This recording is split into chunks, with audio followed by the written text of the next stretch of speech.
Nga barkthar në miliarder, anatomia e oligarkisë shqiptare, një vend i vogël me milioner të mëdhenj. Shqipëria është një vend i vogël. Ka vetëm 2.7 milion banor, një ekonomi që mezi gjallon dhe një borxh publik që ka kaluar 80 ITPB-s. Dhe megjithatë, ky vend i vogël e i varfër prodhon oligark më shpejt se sa Franca prodhon verë. Në çdo qytet, në çdo lagje, dëgjon të njëjtën histori. Ky dikur s'kishte as për bukë, sot ka hotele, vila, biznese, televizione, tendera. Nga ku dolën të gjitha këto para? Kush i ushqeu këta self-made milionaires që në fakt s'kan bërë asnjë gjë vetë, përveç se të jenë pranë pushtetit? Nga lavazhi në tender. Në fillim janë të gjithë të njëjtë, djem të lagjes, pa ndonjë arsim që dikur punonin roje, shofer apo lavazhier. Pastaj, papritur në një mandat qeveritar, kthehen në sipërmarrës të suksesshëm. Nëse sheh regjistrat tatimor, asnjëri prej tyre nuk ka histori biznesi që justifikon pasurinë që zotëron sot. Nuk ka investime të mëdha, nuk ka inovacion, nuk ka kompani që eksportojnë, por të gjithë kanë diçka të përbashkët, afërsinë me politikën. Në Shqipëri, rruga më e shpejt drejt pasurisë nuk është puna, ideja apo talenti. Është miqësia me pushtetin. Kush është afër pushtetit pasurohet. Kush se ka pushtetin varfërohet. Kjo është formula e vetme që funksionon në vendin ton.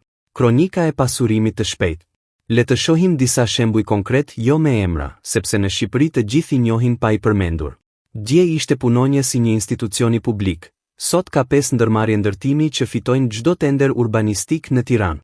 Dje ishte shofer ministri. Sot ka resort luksoz në Bregdet dhe një kompani energjie që fiton koncesione. Dje ishte këshilltar i kryebashkiakut, sot ka një rrjet mediash që i shërben pushtetit si zëdhënëse propagande. Dje ishte shef policie në një qytet të vogël, sot zotëron kompani sigurie, ndërtimi dhe shërbimesh për shtetin. Këto nuk janë histori të izoluara. Janë një strukturë e ngritur qëllimisht. Një model pushteti që ushqehet përmes vjedhjes sistematike. Tenderat, burimi i arrit. Në thelb të çdo pasurimi të shpejt qëndron një fjalë, tenderi. Në 10 vitet e fundit, mbi 70 i tenderave publik janë dhënë pa garë të hapur. Miliona euro kanë kaluar në xhepat e disa dhjetëra kompanive që ndahen mes të njëjtave emra qeveritar, bashkiak, deputet dhe njerëz të lidhur me ta. Nëse sheh raportet e Open Data Albania, do kuptosh që një dorë e vogël kompanish fiton pothuajse çdo kontratë publike në sektor të ndryshëm. Ndërtim rrugësh, incenerator, energji, shërbime të, menaxhim mbetjesh, etc. Këto kompani nuk kanë konkurrencë reale, nuk kanë rrezik financiar, nuk kanë as transparencë. Dhe prap rriten me ritme që asnjë biznes normal nuk i përballon. Kështu lind oligarku shqiptar nga fondet publike. Dhe kur paraja publike kthehet në pasuri private, ajo nuk rikthehet më kurrë te populli. Oligarkia e betonit. Në Shqipëri çdo metër katror është i politizuar. Betoni është pushtet. Ndërtimi është pastrimi më i sofistikuar i paras. Në Tiranë, një lejë ndërtimi mund të vlejë më shumë se një minier ari. Ajo jepet vetëm për të afërmit politik, miqtë e partisë, sponsorët elektoral. Për qytetarin e thjesht, s'ka as leje, as drejtësi, as trotuar. Tirana është shndërruar në laboratorin e pastrimit të parave. Kulla pas kulle ngrihen, pa pyetur kush i blen, me çfarë parash dhe përkëndërtohen.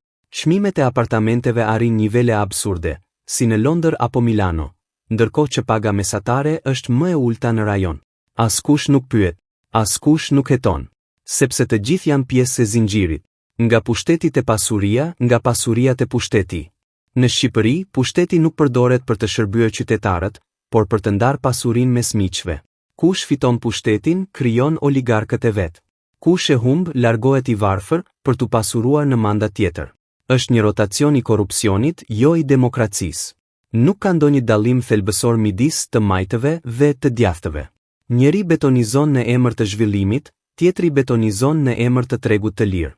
Rezultati është i njëjtë, qytetari i zakonshëm varfërohet, oligarku rritet. Shteti në duart e privatëve. Oligarkët sot kontrollojnë gjithçka që dikur ishte shtetërore. Energjia elektrike? Në duart e koncesioneve. Ujësjellësit?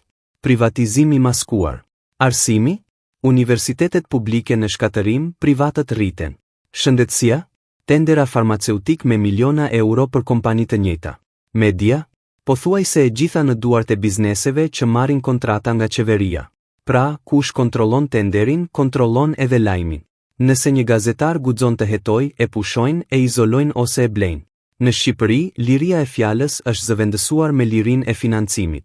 Pasuria pa origjinë, pushteti pa moral. Sipas të dhënave të KLS dhe ILTQ, qindra zyrtar kanë deklaruar pasuri që nuk justifikohen me pagat e tyre. Dhe prap, asnjëri nuk ndëshkohet. Pse? Sepse ligji është bërë për t'u shmangur, jo për t'u zbatuar. Prokuroria mbyll syt, s'pak bën zhurmë për t'i dhënë shoh publikut, por rënja e sistemit mbetet e paprekur. Në çdo vend normal, një njeri që pasurohet 50 fish në 10 vjet hetohet automatikisht. Në Shqipëri, ai ftohet në inaugurime, vlerësohet me çmime si përmarrësi i vitit dhe financohet për projekte të reja publike. Kjo është ironia jon kombëtare. Krimi shpërblehet, ndershmëria varfërohet. Iluzioni i suksesit dhe realiteti i varfërisë. Në media, në rrjetet sociale, shfaqen imazhe të Shqipërisë së re. Vila moderne, makina luksoze, restorante që shërbejnë sushi në qytete pa ujë të pishëm. Kjo nuk është zhvillim, është fasadë. Një vend që s'ka as sistem shëndetësor, as industri, as punësim real, por ka më shumë range rover se sa spitale funksionale. Në anën tjetër të medaljes, qytetarët ikin masivisht. Mbi 900.000 shqiptar janë larguar në 10 vitet e fundit. Kjo është Shqipëria reale. Ajo që ikën, ndërkohë që një grusht njerëzish mbetet për të ndarë tortën. Nga krimi tek politika, një linje e drejtë. Një pjesë e mirë e oligarkëve të sotëm kanë pasur të kaluar të errët. Nga trafiku i naftës, droga, ndërtimet pa leje, deri te mashtrimet fiskale, gjithçka është shlyer me një foto me politikanin e duhur. Në Shqipëri, mjafton të japësh një kontribut elektoral dhe më pas ke imunitet të përjetshëm. Shumë prej tyre kontrollojnë edhe krimin e organizuar. Ata nuk janë më gangster të rrugës, janë biznesmen me kravata. Nëpërmjet kontratave publike, legalizojnë çdo qindark të fituar në mënyrë të paligjshme. Kështu, krimi futet në ekonomi, ekonomia futet në politik dhe politika e mbron krimin. Një popull që hesht, një shoqëri që shitet. Pse ndodh gjithë kjo? Sepse populli shqiptar është lodhur, varfëruar dhe i dorëzuar. Kur ke frikë të humbësh punën, nuk guxon të protestosh.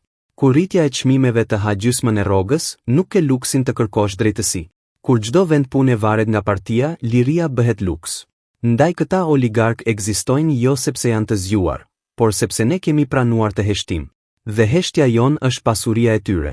Oligarkia si sistem, jo si rastësi. Në fund, duhet kuptuar se oligarkët shqiptar nuk janë thjesht njerëz të pasur. Ata janë instrumenti i pushtetit. Përmes tyre, politika kontrollon ekonominë, median dhe përfundimisht mendjen e qytetarit. Ata nuk janë kurrë të pavarur, janë krijesat e sistemit. Çdo qeveri i mban gjallë, sepse përmes tyre financohet fushata e radhës. Në çdo vot të bler, në çdo tender të dhënë, në çdo kull që ngrihet, është një firmë oligarku që blen Shqipërinë copëco. Epilog, Shqipëria e grabitur. Në 30 vjet tranzicion, Shqipëria ka ndryshuar shumë, por vetëm në pamje. Nga një vend i rënuar, është bërë një skenë teatrale ku oligarkët luajnë rolin e sipërmarrësve, ndërsa populli rri në sallë duar troket, edhe pse biletën e ka paguar me jetën e vet. Kjo nuk është demokraci, është maskaradë e kapitalizmit mafioz. Shqipëria nuk është e varfër nga burimet, por nga ndershmëria. Pasuria e vendit është grabitur nga një elitë e vogël që sot predikon moralin, zhvillimin dhe integrimin, ndërkohë që pastron miliona në logon e progresit. Në një vend normal, oligarkët do të ishin pas hekurave. Në Shqipëri, ata janë në rresht të parë në çdo inaugurim shtetëror. Dhe derisa qytetari të ngrihet, shteti do të mbetet një skenë e madhe korrupsioni, e mbuluar me flamurin e patriotizmit të rrem.